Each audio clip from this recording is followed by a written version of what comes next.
Kasus kekerasan dan pelecehan pada anak terus meningkat.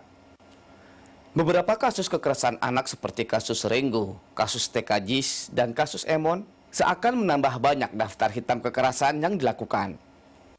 Kekerasan terhadap anak ikut memacu terjadinya perilaku penyimpangan moralitas. Semua bentuk abnormalitas perilaku akan menyebabkan kekerasan dan bahkan mendorong aksi-aksi kriminalitas atau perilaku yang menyimpang. Beberapa faktor juga dapat mendorong anak berperilaku agresif dan merugikan orang sekitar. Faktor ini merupakan pengaruh kebiasaan di rumah yang penuh dengan kekerasan, teman yang juga melakukan kekerasan, sekolah yang tidak aman dan nyaman, serta berbagai ancaman yang dirasa sang anak. Kasus kekerasan pada anak ibarat fenomena gunung es, sehingga yang dilakukan bersama adalah mencegah dan menanggulangi anak agar tidak menjadi korban kekerasan. Dan untuk membahas masalah kekerasan terhadap anak ini telah hadir di studio Berita 1 Aris Merdeka Sirait, Ketua Komnas Perlindungan Anak, dan Dwi Hastuti, pakar perkembangan anak.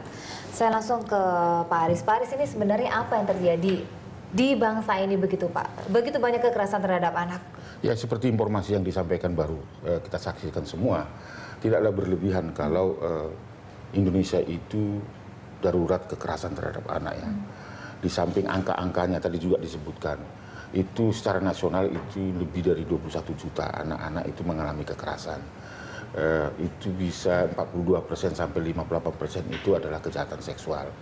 Bahkan di kantor Komnas Perlindungan Anak di tahun 2013 saja ada penerima laporan itu 3.339 kasus, 58% atau setara 1.600 itu kejahatan seksual.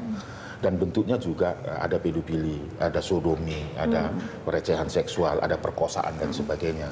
Nah, dalam kurun waktu 2010-2013 saja itu sebenarnya angka yang terus meningkat dan menakutkan. Kemudian sebarannya ya.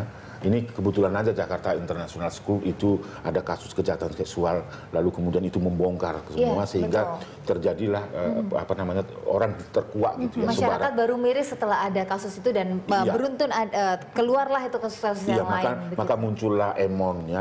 Bayangkan kita di luar akal sehat sampai tadi malam saya singgah di Sukabumi untuk melakukan assessment itu sudah 114 korbannya ya, dan diakui dan 90-an itu juga sudah mengalami kejahatan seksual tersebut.